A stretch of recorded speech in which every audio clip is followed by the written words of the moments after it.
I'm Ingrid, 26 years old, and for many years my parents told every employer in town that I was a thief.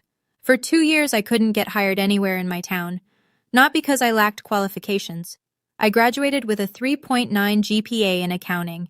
I had glowing recommendations from professors, but none of that mattered, because my parents told every employer in town that I was a thief. My father said, "Maybe now you'll learn to respect us." He thought he'd broken me.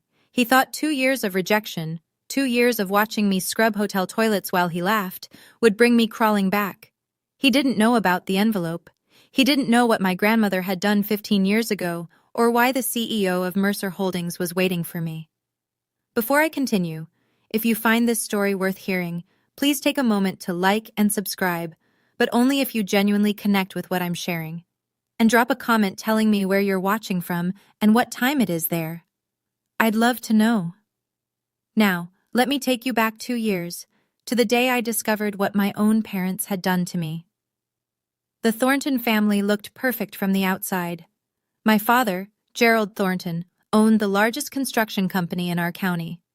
Our 2-story colonial sat on 3 acres, with a garage that held his Mercedes, my mother's Lexus, and my brother Marcus's BMW, a graduation gift for finishing business school. My mother, Diane, played the role of the devoted wife. Wedgwood china for Sunday dinners, fresh flowers from the farmer's market every week, a smile that never cracked in public, and Marcus, 4 years older, the golden child, the heir apparent. He'd been groomed to take over Dad's company since he could hold a hammer. Everything he touched turned to opportunity. Everything I touched was questioned. Growing up, I learned early that daughters had a different place in the Thornton household. When Marcus wanted to study abroad in London, Dad wrote the check without blinking. When I asked about the same program 2 years later, he laughed. "What for? You'll get married eventually. Save me the money." I went to the state university 40 minutes away, lived at home, commuted. At family dinners, the conversation always orbited around Marcus, his projects, his promotions, his future. I sat at the end of the table, passing dishes and clearing plates, while Dad carved the roast and dispensed wisdom to his son. "A man builds his legacy through his work," Dad would say, pointing his fork at Marcus. "Remember that." He never pointed that fork at me. When I was 16, I overheard him telling my mother something I've never forgotten. They were in the kitchen, voices low, and I'd paused outside the door. "Daughters don't need to achieve," he said.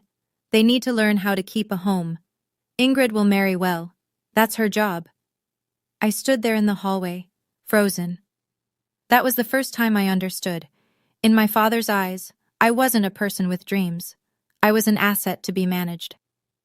The summer before college, my parents gave me a credit card. "For necessities," Mom said, sliding the slim plastic across the kitchen table. "Books, supplies, whatever you need for school." Dad nodded from behind his newspaper.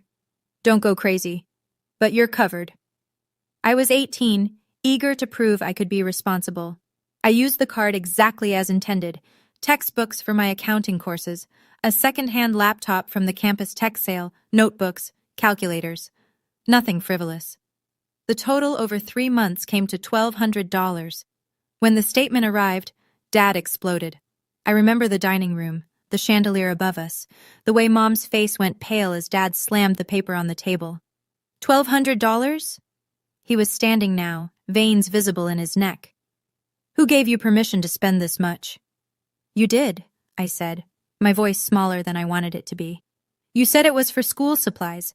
"I said necessities, not a shopping spree."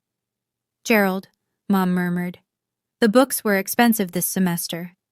"Stay out of this, Diane." He turned back to me, eyes cold. "You'll pay back every cent, every single cent, or you can find somewhere else to live." I worked 2 part-time jobs for 8 months, campus library and weekend shifts at a coffee shop. I paid back every dollar, kept every receipt, documented every payment. The debt wasn't the only cost. Working 25 hours a week meant I couldn't take full course loads. I had to stretch my degree over 6 years instead of 4. 2 extra years of tuition Dad refused to help with, 2 extra years of commuting from home, 2 extra years of being reminded I was a burden. I thought it was over. I thought he'd forget. But my father had a long memory, and he knew how to weaponize it. Mom found me crying in my room that night. She sat on the edge of my bed, stroked my hair, and said, "Your father just wants to teach you the value of money. He loves you. Don't be angry." I wanted to believe her. That was my mistake. The only person who ever made me feel like I mattered was my grandmother. Margaret Hayes wasn't soft. She'd built a chain of furniture stores from nothing, started with a single showroom in 1972, expanded to 11 locations across the state, then sold the whole operation when she turned 65 and retired with enough money to never worry again.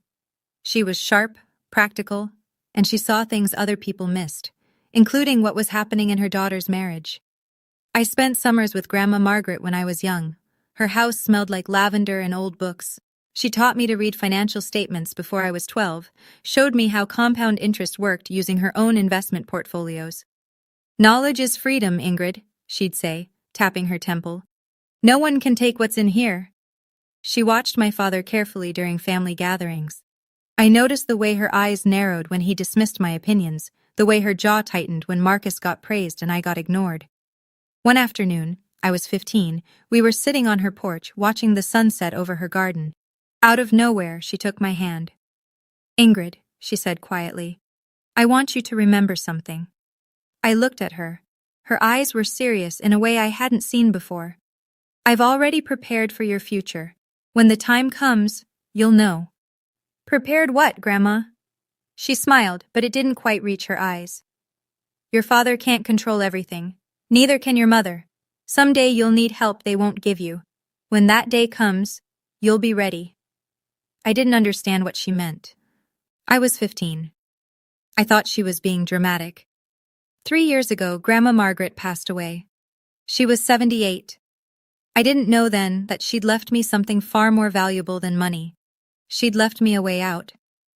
I graduated summa cum laude with a degree in accounting, 3.9 GPA, Dean's List every semester. A professor who'd worked at Deloitte wrote me a glowing recommendation letter.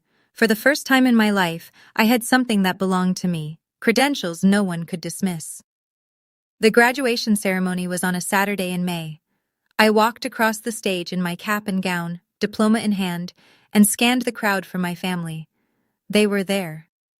But they weren't watching me. Dad and Mom flanked Marcus in the third row. He'd driven down to support me, but the three of them were deep in conversation, heads together, laughing about something. When my name was called, only Grandma's empty seat in my heart acknowledged the moment. Afterward, Dad found me outside the auditorium. "Nice job," he said, in the tone he used for the mailman. "Listen, I've got a proposition. Come work at the company. We need someone to handle the books." My heart lifted for a second. Maybe he finally saw my value. "The position is unpaid for the first year," he continued. "Consider it an apprenticeship. You'll live at home, help your mother, learn the business. In a few years, when Marcus takes over, you'll be useful." Unpaid, living at home. Useful to my brother. I took a breath. "I appreciate the offer, Dad, but I'd like to try finding work on my own first. Get some outside experience." His face didn't change, but something behind his eyes went cold. "Fine," he said softly. "Try it your way." He turned and walked back to the car, where Mom and Marcus were waiting. None of them looked back. I stood alone in the parking lot, still holding my diploma, and told myself I'd made the right choice. I had no idea that his silence was a declaration of war. The rejection letters started coming within weeks. First, the accounting firm downtown, Miller & Associates. I'd interviewed beautifully. The hiring manager had smiled, shaken my hand, said they'd be in touch soon. 2 days later, "We've decided to go with another candidate." I applied to the regional bank next. Same thing. Great interview, warm reception, then silence followed by a form email, then the insurance company, the property management firm, the medical billing office, the credit union, 15 applications, 15 interviews, 15 rejections. I started doubting myself. Maybe my resume wasn't strong enough. Maybe I'd said something wrong. Maybe I was overestimating my abilities. I spent nights revising my cover letters, practicing interview answers in the mirror, reading career advice blogs until my eyes burned. Nothing changed. One afternoon, I walked into Patterson Financial Services for what felt like my 20th interview. The HR manager, a woman in her 50s with kind eyes, listened to my answers, nodded along, and then paused. She looked at me for a long moment. Something shifted in her expression. "Miss Thornton," she said slowly, "I'm going to tell you something I probably shouldn't." My stomach tightened. "You seem like a lovely young woman. Qualified, professional." She hesitated. "But I think you should talk to your father." "My father? Why?" She pressed her lips together, clearly uncomfortable. "I can't say more than that. Just ask him. Ask him why no one in this town will hire you." She stood, signaling the interview was over. I drove home with my hands shaking on the wheel. A cold certainty was forming in my chest, something I didn't want to believe. But I had to know. That night, I confronted my father, and what he told me changed everything. I found him in his study, sitting behind the mahogany desk he'd imported from England. A glass of scotch sweated on a leather coaster beside him. "Dad, I need to talk to you." He didn't look up from his papers. "Make it quick." "Why can't I get a job?" That made him look up. A small smile played at the corner of his mouth, and in that moment, I knew. "You called them," I whispered. "You called all of them." He leaned back in his chair, swirling his scotch. "I told them the truth." "What truth?" "That you're a thief." He said it casually, like he was discussing the weather. "That you stole $1,200 from your own family. That you can't be trusted with money." The floor seemed to tilt beneath me. I paid that back. Every cent. You know I paid that back." "Did you?" He shrugged. "That's not how I remember it." "Dad," my voice cracked. "Those were textbooks. You said I could—" "What I remember," he interrupted, "is my daughter stealing from me. And I think potential employers deserve to know what kind of person they'd be hiring." My mother appeared in the doorway, twisting her hands. Something flickered across her face. Guilt, maybe, or the ghost of the woman she used to be before 30 years with Gerald wore her down. "Gerald, maybe we should—" "Diane, this is between me and Ingrid." She flinched. For a split second her eyes met mine and I saw it. She knew this was wrong. She knew. But she looked away, retreating into silence like she always did. That hurt almost more than Dad's cruelty. He was a monster. She was a witness who chose not to see. I stared at him, tears burning behind my eyes. "Why? Why would you do this to me?" He stood slowly, walked around the desk and stopped in front of me, close enough that I could smell the scotch on his breath. "Because you needed to learn respect," he said quietly. "You turned down my offer. You thought you could make it without this family." "Without me," he smiled. "Maybe now you understand. You can't." "Come home," Mom said softly from the doorway. "Work for your father. This can all go away." I looked between them, my mother's pleading face, my father's cold satisfaction, and I understood. This wasn't about respect. This was about control. In a small town, gossip travels faster than truth. Within weeks, I felt the shift everywhere I went. At the grocery store, neighbors who'd known me since childhood suddenly couldn't meet my eyes. At church, conversations stopped when I walked past. The woman at the dry cleaner, who'd always asked about my studies, started treating me like a stranger. The whispers were everywhere. "Did you hear about Gerald's daughter?" Such a shame. The family's devastated. They tried to help her, you know. She just wouldn't listen. My father had been strategic. He hadn't just called employers. He'd seeded the story throughout his network. Golf buddies, Chamber of Commerce colleagues, neighbors at dinner parties. The narrative was always the same. Troubled daughter, theft problem, family trying to cope. He never lied outright, he just told his version. And in a town where Thornton Construction had built half the commercial buildings, his version was the only one that mattered. Marcus made it worse. I ran into him at the coffee shop one morning, one of my old part-time jobs. He was with friends, guys I vaguely recognized from his fraternity days. "Hey, little sister," he called out, loud enough for everyone to hear. "Still looking for work? I heard Dad might have an opening." "Oh, wait," he laughed. "You'd probably steal from the register." His friends snickered. I left my coffee on the counter and walked out, face burning. At home that night, I looked at my bank account. $3,000 in savings. Rent was due in 2 weeks on my tiny studio apartment. I had maybe 2 months before I'd be completely broke. 2 months before I'd have no choice but to crawl back to my father's house and accept whatever crumbs he offered. I couldn't let that happen. I wouldn't. The Willow Inn sat on the edge of town, a modest hotel that mostly served traveling salesmen and families visiting the nearby state park. It wasn't glamorous, but it was hiring. The job listing said, housekeeping staff needed, no experience necessary. No experience necessary, no references required. I applied online at 2 a.m. when the shame felt less sharp. 2 days later, I was standing in the employee break room, filling out paperwork. The manager was a woman named Linda Crawford, mid-40s, no nonsense, with the kind of tired eyes that suggested she'd seen plenty of hard luck stories walk through her door. She looked at my application, then at me. Accounting degree, she said flatly. GPA 3.9, and you want to clean hotel rooms? Yes, ma'am. Why? I could have lied, made up something about wanting experience in hospitality. But I was so tired of lies. Because no one else will hire me, I said, and I need to eat. She studied me for a long moment. I wondered if she'd heard the rumors, if she'd call my father for a reference and this door would slam shut too. Instead, she nodded once. I don't care what people say about you, Miss Thornton. I care whether you show up on time and do your job. She slid a uniform across the desk, pale blue polyester, the kind that wrinkles if you look at it wrong. Shift starts at 6 a.m. Don't be late. I took the uniform with hands that weren't quite steady. Thank you, I managed. You won't regret this. She almost smiled. We'll see. Minimum wage, night shifts, scrubbing toilets and changing sheets, while people who used to respect me pretended not to see me in the hallways. But it was work. It was survival, and my father couldn't touch it. 6 months into my housekeeping job, my family decided to have dinner at the Willow Inn. I don't believe in coincidences anymore. It was a Friday evening. I was pushing my supply cart down the service corridor when I heard a familiar laugh, my father's booming, self-satisfied bark that I'd learned to dread.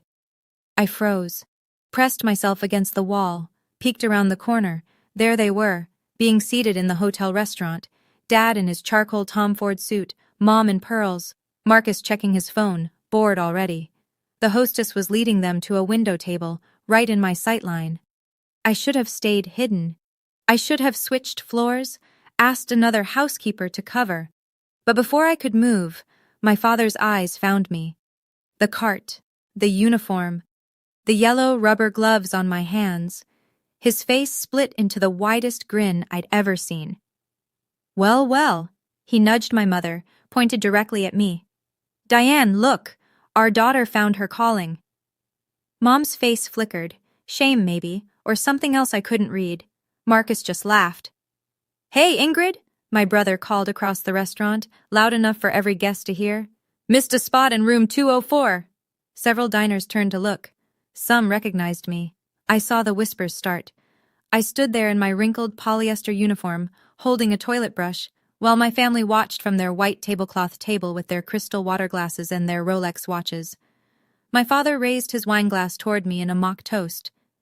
Maybe now, he said, just loud enough to carry, you'll finally learn to respect us. I didn't cry. I didn't run. I just turned around and pushed my cart back down the corridor. But something hardened inside me that night. I remembered what Grandma had said. When the time comes, you'll know. When, I wondered. When? 3 weeks after the restaurant incident, I was cleaning out a box of old things from my closet, trying to sell whatever I could to make rent, when I found my old phone. The screen was cracked, battery dead. I'd upgraded a year ago and forgotten about it. For some reason, I plugged it in. The phone buzzed to life, and notifications flooded the screen. Old texts from college friends I'd lost touch with, spam emails, and one voicemail. From 3 years ago, right after Grandma died. I pressed play, heart suddenly pounding. Miss Thornton, this is Walter Henderson from Henderson and Associates Law Firm. The voice was professional, measured. I'm calling regarding the estate of Margaret Hayes. There are some documents pertaining to her will that require your attention. Please contact our office at your earliest convenience. The message ended. 2 years. I'd missed this call 2 years ago. I remembered that time, the fog of grief after Grandma's funeral. I hadn't been checking messages. I'd assumed her estate was straightforward. Dad had told us she'd left everything to charity, with small gifts for each grandchild. Nothing significant, he'd said dismissively. Your grandmother was always sentimental. I'd believed him. I grabbed my current phone and dialed the law firm. A receptionist answered. Henderson and Associates, how may I direct your call? I'm trying to reach Walter Henderson. He contacted me about my grandmother's estate. Margaret Hayes? A pause. I'm sorry, Mr. Henderson retired last year due to health issues. His cases were transferred to various attorneys. Another pause, keyboard clicking. I see a note here that Mr. Henderson attempted to reach you multiple times. The file indicates the calls went unanswered and your father, Gerald Thornton, eventually contacted the office and said you weren't interested in pursuing the matter. My blood ran cold. My father said what? I'm just reading the notes, ma'am. It says family representative confirmed beneficiary declined further contact. Dad had intercepted it. He'd told them I wasn't interested. Can you tell me where the case was transferred? I'd need to check our records. Can you leave your number? Transferred where? To whom? I'd need to check our records. Can you leave your number? I gave her my information, but something told me I wouldn't hear back. The trail had gone cold. But now I knew. There was something in Grandma's estate that Dad hadn't told me about. Something he didn't want me to find. A month later, my father called. I almost didn't answer, but something, maybe desperation, maybe hope that things could still change, made me pick up. Ingrid. His voice was warm, too warm. How are you? Fine, Dad. Listen, I've been thinking. This has gone on long enough. Your mother misses you. I miss you. He paused. Come home. I stared at the water stain on my ceiling, the one I couldn't afford to fix. Come home and do what? Work at the company. We need help with bookkeeping. I'll pay you. Not much at first, but something. You'll live with us, save money, get back on your feet. It sounded almost reasonable. Almost. And the job hunting? The things you told everyone about me? Water under the bridge. Come home and I'll make some calls, clear things up. And if I don't? His tone shifted. The warmth drained out like someone had pulled a plug. Then you can keep scrubbing toilets until you wise up. Your choice. I closed my eyes. I need to think about it. Don't think too long. This offer won't last forever. He hung up. That night, my mother called separately, her voice soft, pleading. Please, Ingrid, just come home. Stop being stubborn. Your father only wants what's best for you. Does he, Mom? Or does he just want to control me? That's unfair. He's your father. He loves you in his own way. His way is destroying my life. Silence. Then quietly, you're making this harder than it needs to be. I hung up without saying goodbye. Marcus texted an hour later.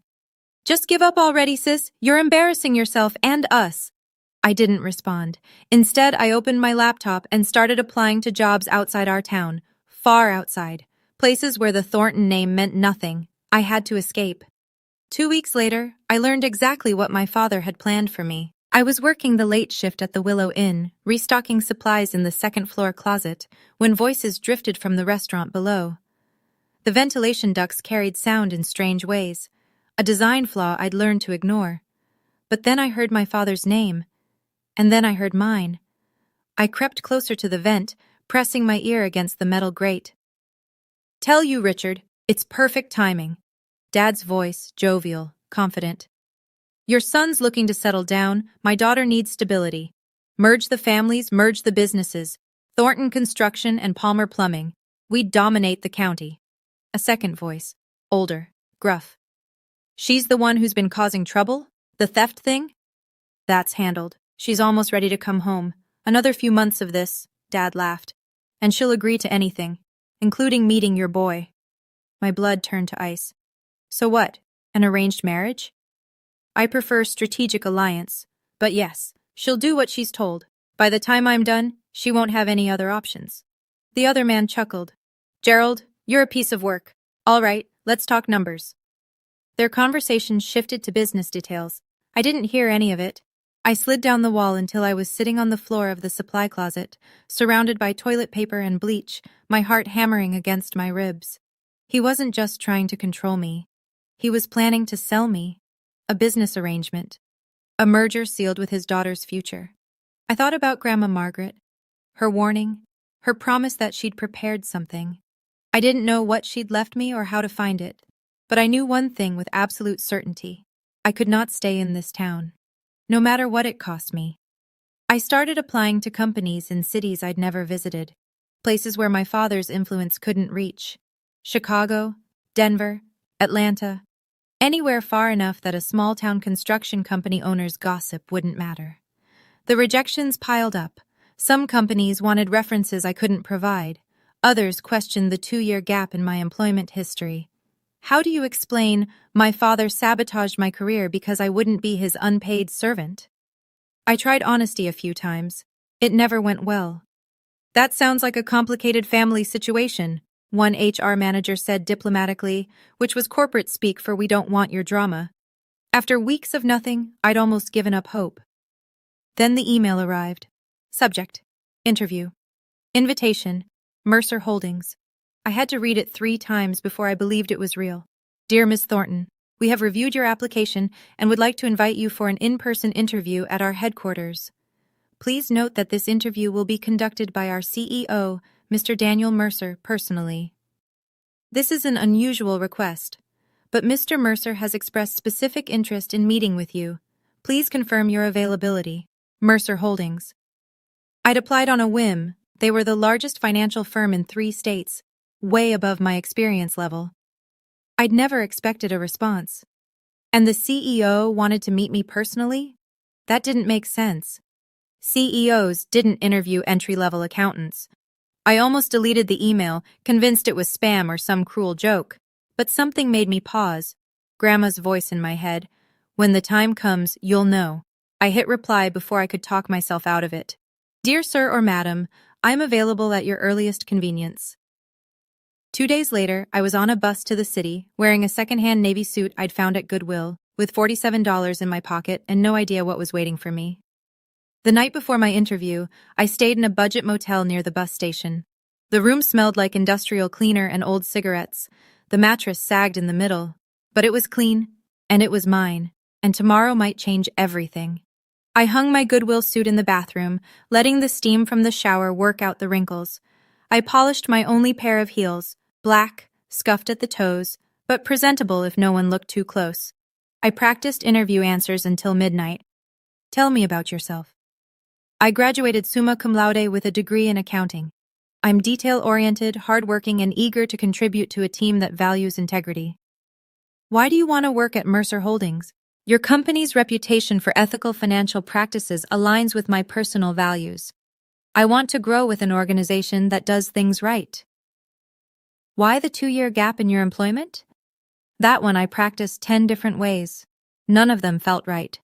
Linda, my manager at the hotel, had given me the day off without question. Go get your life back, she'd said, pressing a crumpled $20 bill into my hand. You don't belong here, Ingrid. You never did. I'd cried in the break room. She'd pretended not to notice. As I lay in that motel bed, staring at the water-stained ceiling, I thought about Grandma, about her promise, about the lawyer's call I'd missed. What had she left me? Why did this CEO want to meet me personally? I fell asleep with questions circling my mind like restless birds. In the morning, I put on my second-hand suit, took a deep breath, and walked toward whatever was waiting. I didn't know it yet, but Grandma was about to keep her promise. Before I tell you what happened at Mercer Holdings, I want to ask you something. Have you ever been betrayed by the people who were supposed to protect you? If this story is bringing up memories for you, I'd love to hear about it in the comments. And if you want to know what was in that envelope, the one my grandmother left 15 years ago, keep watching. Don't forget to subscribe so you don't miss what comes next. The morning of my interview, my phone rang.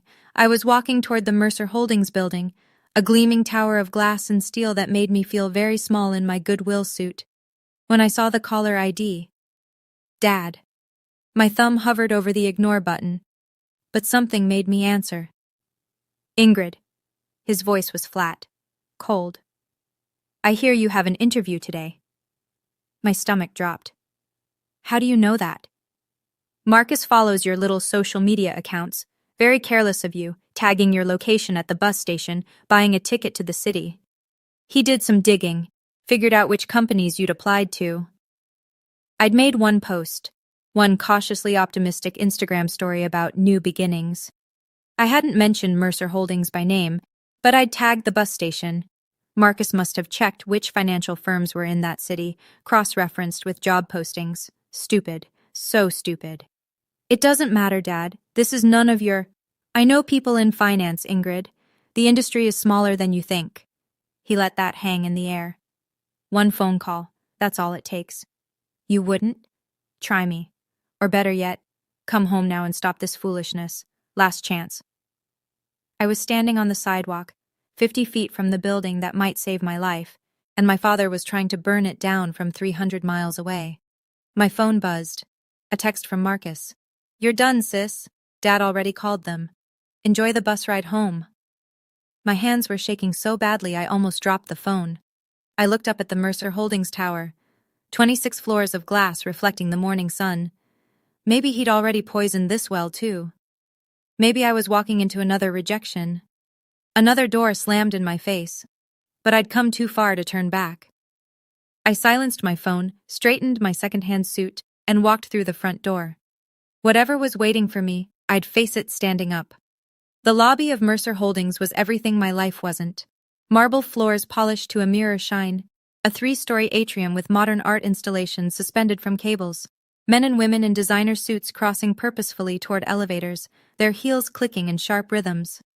I approached the reception desk, acutely aware of my scuffed shoes and second-hand blazer. Ingrid Thornton, I have an interview. The receptionist, blonde, immaculate, wearing a silk blouse that probably cost more than my monthly rent, typed something into her computer. Then she looked up with an expression I couldn't read. Yes, Miss Thornton, you're expected. A pause. Mr. Mercer will see you personally in his office, 26th floor. The CEO's office? That's correct. She handed me a visitor badge. Take the private elevator on your left. His assistant will meet you. I walked toward the elevator in a daze. This didn't make sense. CEOs didn't conduct entry-level interviews. There had to be a mistake. Or my father's call had worked, and this was some elaborate humiliation I couldn't see coming. The elevator rose silently, 26 floors in what felt like seconds. The doors opened onto a reception area that screamed money, original artwork on the walls, furniture that looked handcrafted, floor-to-ceiling windows with a view of the city that made my breath catch. An assistant in a charcoal dress approached. Miss Thornton, Mr. Mercer is waiting. She led me down a hallway lined with photographs, the history of the company, I guessed, and stopped at a heavy oak door. Go right in, she said, and something in her voice sounded almost kind. He's been expecting you for a long time. Expecting me? I pushed open the door, and everything I thought I knew about my life fell apart. Daniel Mercer was standing by the window when I entered. He was older than I expected, early 50s, silver at his temples, the kind of face that belonged on the cover of financial magazines. His suit was impeccable. His office was the size of my entire apartment, but what struck me most was his expression. He wasn't looking at me like a job candidate. He was looking at me like he'd been waiting for this moment for years. Miss Thornton. His voice was warm. Please, sit down. I sat in the leather chair across from his desk, my heart hammering. Mr. Mercer, I'm not sure why. He held up a hand. Before we begin, I need to give you something. He walked to a safe built into the wall, a vintage Mosler, polished brass, and entered a combination.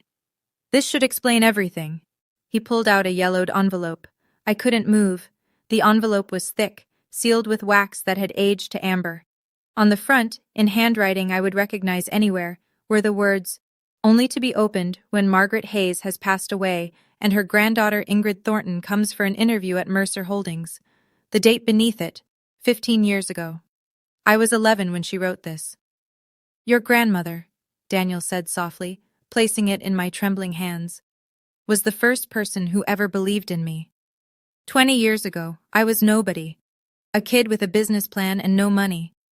Margaret Hayes wrote me a check for $200,000 when every bank in the state had said no.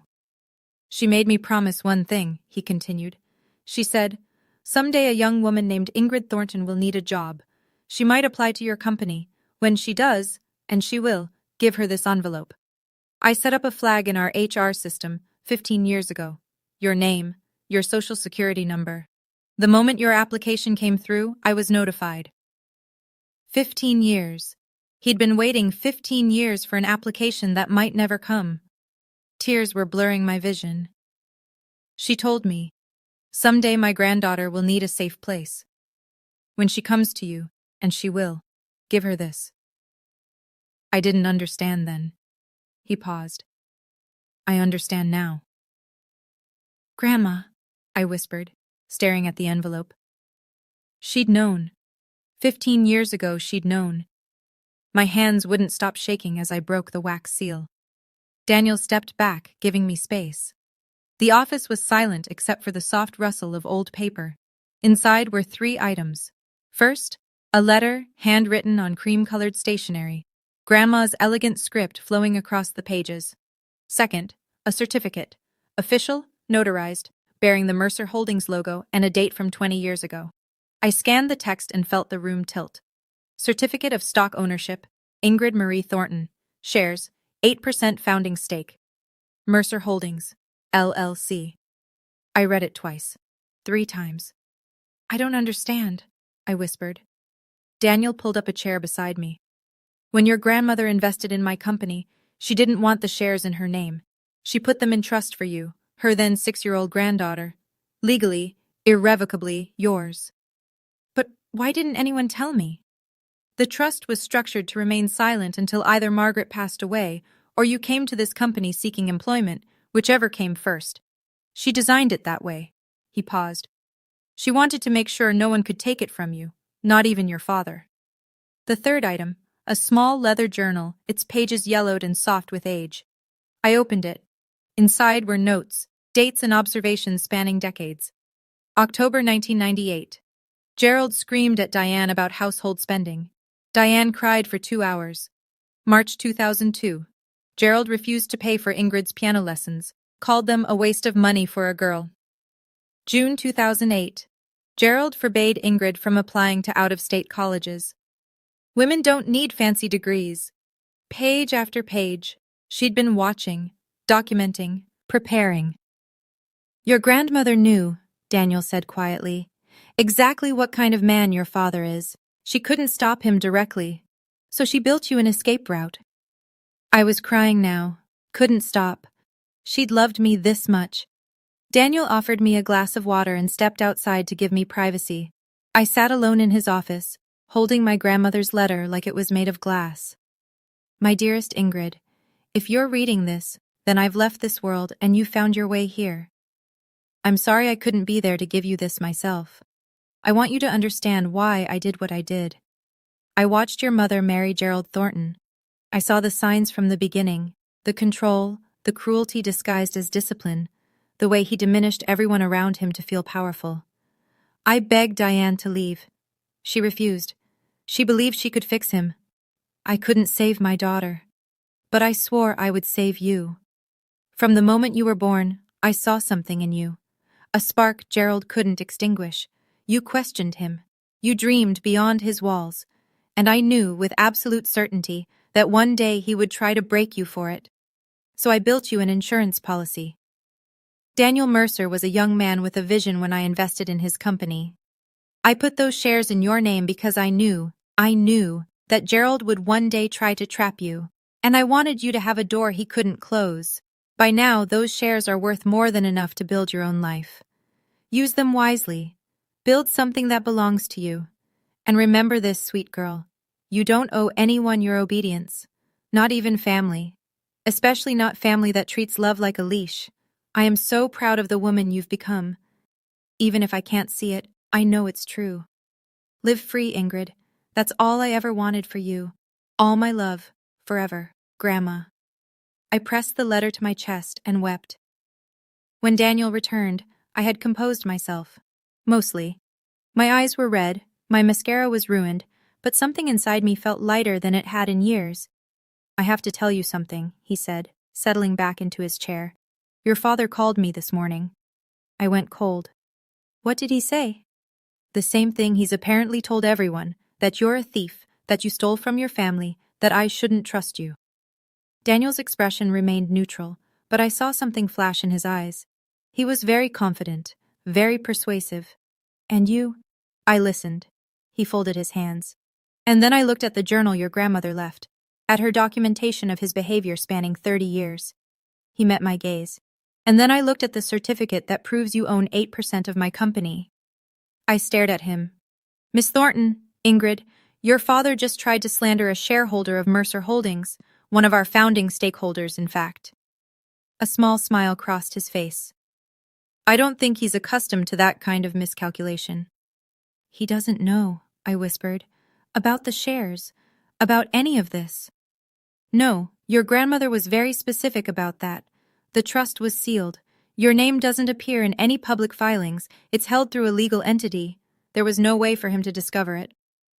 So when he called you, he was trying to sabotage someone who, on paper, is technically one of my bosses. Daniel leaned back. I have to admit, I've never experienced anything quite like it. I thought about my father, smugly confident that he'd destroyed my last chance, about Marcus's gloating text. They had no idea what was coming. For the first time in 2 years, I smiled. Daniel leaned forward. There's something I'd like to propose. I wiped my eyes, still clutching Grandma's letter. I'm listening. Next week, Mercer Holdings hosts its annual charity gala. It's our biggest event. Clients, investors, community leaders. He paused. Your father will be there. My stomach clenched. He's invited? He invited himself, actually. He's been trying to network his way into contracts with us for months. Seems to think his construction company would make a good partner. Daniel's tone was dry. I've been politely declining. So, what are you proposing? I'd like to introduce you at the gala. As our new senior financial analyst, a position you're more than qualified for. And as a founding shareholder of the company. He watched my face carefully. Your father will be in the room when he learns who you really are. I was quiet for a long moment. Part of me wanted to say yes immediately. To picture Gerald's face when he realized his daughter, the one he'd tried to destroy, owned a piece of the company he'd been courting. But another part of me hesitated. I don't want revenge, I said slowly. I don't want to humiliate him just to see him suffer. That's not... I searched for the words. That's not who I want to be. Daniel nodded, unsurprised. Your grandmother said you'd say that. He smiled gently. This isn't about revenge, Ingrid. It's about truth. You've spent 2 years being called a thief, a failure, a disgrace. Your father controls that narrative because no one's challenged it. He stood, walked to the window. The gala isn't about hurting him. It's about standing in the light. Let people see who you really are, and let your father's lies collapse under their own weight. I thought about it, and then I said yes. Can you imagine what's going to happen at that gala? My father spent 2 years destroying my reputation, and he has no idea that my grandmother planned for this moment 15 years ago. If you're watching this and thinking of someone who needs to hear this story, someone stuck in a controlling family, someone who's been made to feel worthless, share this video with them, and comment Team Ingrid if you're still with me. I want to know who's here. The Grand Meridian Hotel looked like something from a movie. Crystal chandeliers dripped from 30-foot ceilings. A live jazz quartet played in the corner. Waiters in white gloves circulated with champagne and canapes. The guest list read like a who's who of regional business, executives, politicians, philanthropists, old money, and new. I watched from a private room upstairs, waiting for my cue. The PR team at Mercer Holdings had dressed me. Nothing ostentatious. A simple navy sheath dress by Oscar de la Renta, elegant but understated. Pearl earrings, my hair in a sleek chignon. I looked professional, competent. I didn't look like someone who'd been scrubbing hotel toilets 3 days ago. Through the window, I spotted my family. Gerald entered first, chest puffed, surveying the room like he owned it. His charcoal Armani suit probably cost what I used to make in 3 months at the hotel. Mom trailed behind in Chanel, smiling her perfect smile. Marcus was checking his phone, looking bored. They didn't belong here, but they thought they did. I watched my father work the room, shaking hands, laughing too loud. He was trying to catch Daniel's eye, positioning himself strategically, the construction deal he'd been chasing. He had no idea that in 20 minutes, everything would change. Ready? Daniel's assistant appeared beside me. I took a deep breath, touched Grandma's letter in my clutch. Ready. Mr. Mercer will introduce you after his opening remarks. You'll enter through the side door. She paused, studying my face. For what it's worth, everyone in this company knows what your father did, what he tried to do, and we're glad you're here. My throat tightened. Thank you. She nodded and disappeared. I stood alone, watching the crowd below, counting the minutes until I could finally stand in the truth. I couldn't hear the conversation from my vantage point, but I could see it unfold. Gerald had cornered Daniel near the bar. My father was leaning in, all practiced charm, gesturing broadly. Daniel stood with his hands clasped, expression neutral, occasionally nodding. Then another executive joined them, a woman I recognized from the company website. Rachel something, Chief Operations Officer. She asked Gerald something. He beamed, puffed up even more, and then, I could read the body language even from upstairs. He started talking about his family, his son, the heir, the perfect Marcus, and then his face shifted, something darker. He was talking about someone else now, me. I saw Rachel's expression change, polite interest turning to confusion. She glanced at Daniel. Daniel said something back. Gerald laughed, the hollow, confident laugh of a man who thought he was winning. He was telling them about his troubled daughter, the thief, the disappointment. Rachel looked uncomfortable. She excused herself, moving away quickly. But Gerald kept talking to Daniel, kept spinning his story, kept building the narrative he'd crafted so carefully over 2 years. My mother stood nearby, nodding along, the perfect supportive wife. Marcus was at the bar, flirting with someone's daughter, oblivious. This was my family. This was what they did. I felt the old shame rise in my chest, the familiar burn of being reduced, dismissed, defined by someone else's lies. But it was different now, because now I had something they didn't know about. Now I had the truth. Miss Thornton? The assistant was back. Mr. Mercer is beginning his remarks. You'll be introduced in 5 minutes. I smoothed my dress, touched Grandma's letter one more time. 5 minutes until Gerald Thornton learned who his daughter really was. Daniel took the microphone as the crowd gathered. Good evening, everyone. Thank you for joining Mercer Holdings' annual charity gala. I couldn't hear most of his speech through the door, just fragments about community, philanthropy, gratitude for partnerships built over 20 years. Then his voice shifted. Before we continue, I'd like to introduce someone special. Someone who represents the values this company was built on: integrity, perseverance, and the courage to stand alone when necessary. The assistant touched my arm. That's your cue. I stepped through the side door and into the ballroom. 200 faces turned toward me. I walked steadily, head high, toward the small stage where Daniel waited. My heels clicked against the marble floor. The navy dress caught the light from the chandeliers. I didn't look at my father. Not yet. But I felt the moment he saw me. A sharp intake of breath somewhere to my left. A muttered curse. The crash of a champagne flute shattering. That was Marcus. I kept walking. Ladies and gentlemen, Daniel continued, his voice warm and clear, please welcome Mercer Holdings' newest senior financial analyst and someone very dear to this company's history, Miss Ingrid Thornton. Polite applause rippled through the crowd. I reached the stage. Daniel shook my hand, leaning close to murmur, "You're doing great." I turned to face the audience. And finally, I let myself look at my father. Gerald stood frozen near the bar, face white, mouth open. My mother had grabbed his arm, her knuckles bloodless. Marcus was staring at the broken glass at his feet like he didn't understand how it got there. I smiled. Not vindictive, not cruel, just calm. "Thank you," I said into the microphone. "It's an honor to be here." And then my father started moving toward me, face twisted with rage.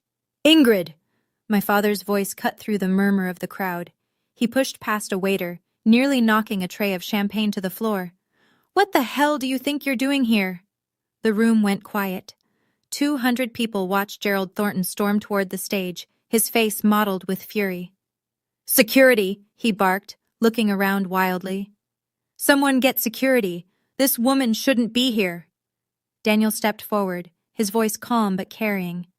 Mr. Thornton, I'd suggest you lower your voice. You don't understand, Gerald sputtered, pointing at me. She's a thief. I told you this morning. She stole from her own family. She's not qualified to— Not qualified? Daniel's eyebrow rose. Mr. Thornton, I'm well aware of Miss Thornton's qualifications. You can't possibly— I'm also aware that you've spent the past 2 years contacting every employer in your county to destroy your daughter's career. I'm aware that the theft you reference was $1,200 in textbooks that she paid back in full. Daniel's voice hardened slightly. And I'm aware that you've been trying to force your daughter into an arranged marriage to secure a business partnership. Gasps rippled through the crowd. Gerald's face went from red to white. How do you— Your daughter, Daniel continued, is not just an employee of Mercer Holdings. He paused, letting the silence build. Ingrid Thornton owns 8% of this company. She's been a founding shareholder since she was 6 years old. He turned to me.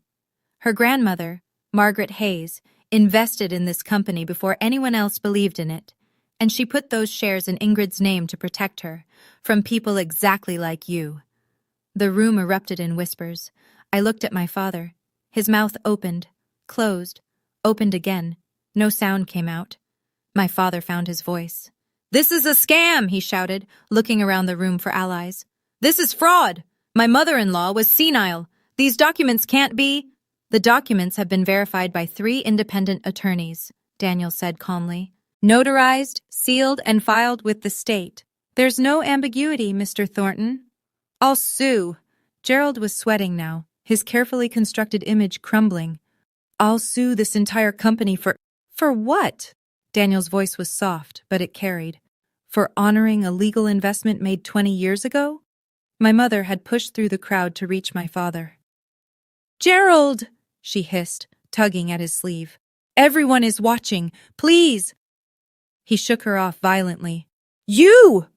He pointed at me, finger trembling. You ungrateful little, after everything I did for you. I raised you. I fed you. And this is how you repay me? I said nothing. I destroyed your career because you needed to learn respect. His voice cracked. You needed to understand that family comes first, that daughters don't defy their fathers. The room was dead silent now, every eye on Gerald Thornton, every ear hearing exactly what kind of man he was. I made you clean toilets, he screamed. I made sure no one would hire you, and you know what? I'd do it again, because that's what happens when you disobey. That's what you deserve. Marcus stepped forward, face pale, trying to salvage what was left of the family's reputation. Dad, stop, we should go. This isn't the place. No! Gerald shoved him back so hard, Marcus stumbled into a waiter. I saw my brother's expression shift, from embarrassment to something darker. He'd spent his whole life being the golden child, the heir, the one who did everything right, and now he was watching his father self-destruct in front of every business contact he'd ever need. For the first time, Marcus looked at Dad the way I'd always seen him. She's nothing. She's always been nothing. Her grandmother was a meddling old fool, and her shares don't change what she is, a thief and a failure and a disgrace to this family. He was panting now, face purple, spittle at the corners of his mouth. No one was looking at me anymore. They were all looking at him. And they finally saw what I'd always known. The ballroom was silent. 200 people, executives, politicians, philanthropists, staring at my father as he stood there, heaving, having just screamed that I deserved to scrub toilets for daring to disobey him. I stepped forward to the microphone. I didn't come here tonight to humiliate anyone. My voice was steady. I didn't come here for revenge. Gerald glared at me, but he'd spent his ammunition. He had nothing left. I came here because I spent 2 years being called a thief, a failure, a disgrace. I was blacklisted from every job in my county. I was mocked for working the only job I could get. I was told that if I wanted to survive, I had to surrender my freedom to a man who saw me as property. I looked at my father, not with anger, not with hatred, just clarity. The $1,200 my father calls theft was money he gave me to buy textbooks. I paid back every cent. I have every receipt. I paused.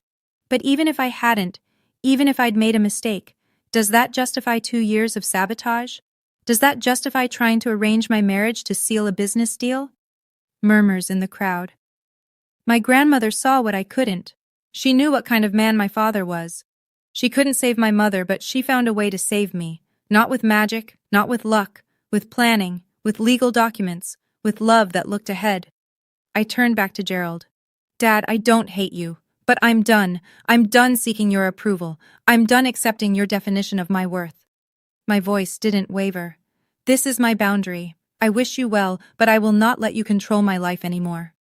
I stepped back from the microphone. The room erupted in applause. My family left the gala without another word. I watched them go. Dad storming toward the exit, face purple. Mom hurrying after him, head down. Marcus trailing behind, staring at his phone like he could disappear into it. No one stopped them. No one tried to make polite conversation. 200 people watched Gerald Thornton leave in silence. After they were gone, the room seemed to exhale. The jazz quartet started up again. Conversations resumed, quieter than before. Then something unexpected happened. A woman approached me, 50s, elegant, wearing a string of pearls that probably cost more than my old apartment. I recognized her from my job searches. HR director at Patterson Financial.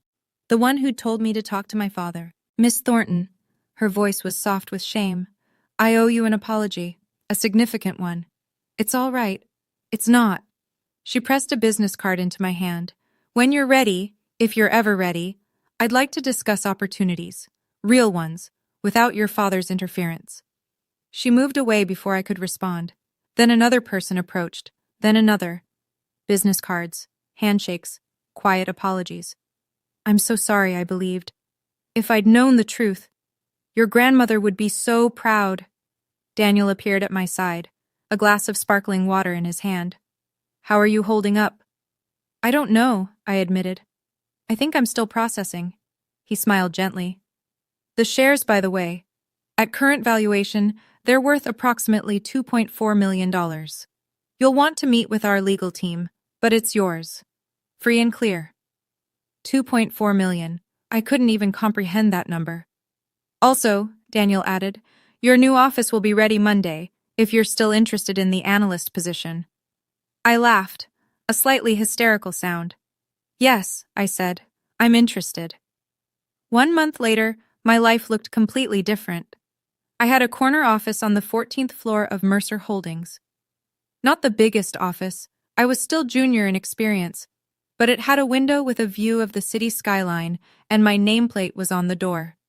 I had an apartment, small, but mine. A 1-bedroom in a building with a doorman and a gym I never used. Fresh flowers on the kitchen table because I could afford them now. I had colleagues who respected my work, a boss who valued my contributions, a career that belonged to me. The news about Gerald had spread through the business community like wildfire. 3 major contracts had been canceled within weeks of the gala. Partners who didn't want to associate with a man who'd publicly admitted to sabotaging his own daughter. His company was still standing, but smaller, diminished. Mom called once. Can you forgive us? She asked, voice small. Can we be a family again? I forgive you, Mom. And I meant it. The anger had faded into something quieter. But I'm not coming back. I can't live under those conditions again. She cried. I listened. When she hung up, I felt sad, but not guilty. Marcus texted an apology. Generic, probably drafted by a PR consultant. I responded with, thank you, and nothing else. Maybe someday we'd rebuild something. Maybe not. Gerald never reached out. I didn't expect him to. On a quiet Sunday afternoon, I drove to the cemetery where Grandma Margaret was buried, brought her favorite flowers, yellow roses, and sat by her headstone. You saved me, I said softly. You saw it coming, and you saved me. The wind rustled through the trees. I'll make you proud, Grandma. I promise.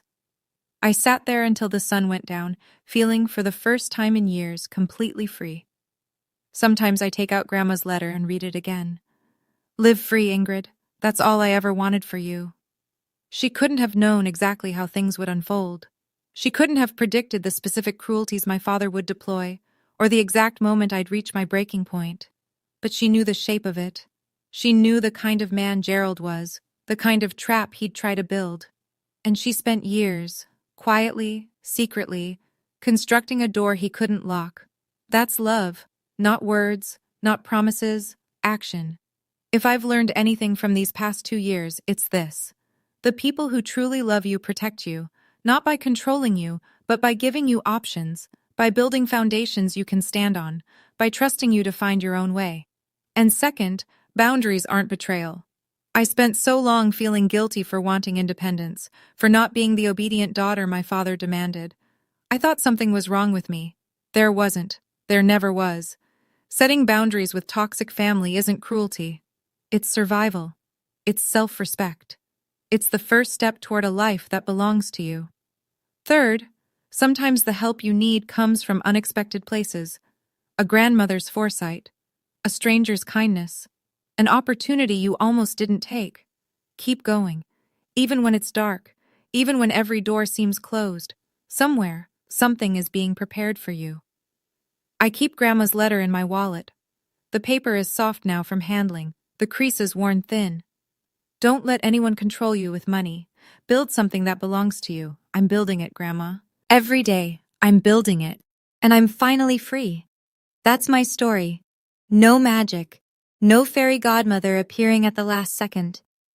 Just a grandmother who loved me enough to plan ahead, and a granddaughter who kept going even when it seemed hopeless.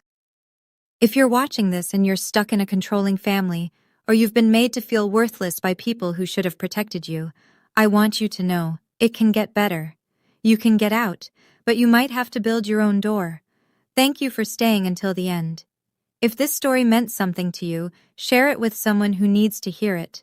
Subscribe and hit the bell for more stories like this one, and check the description for the next video.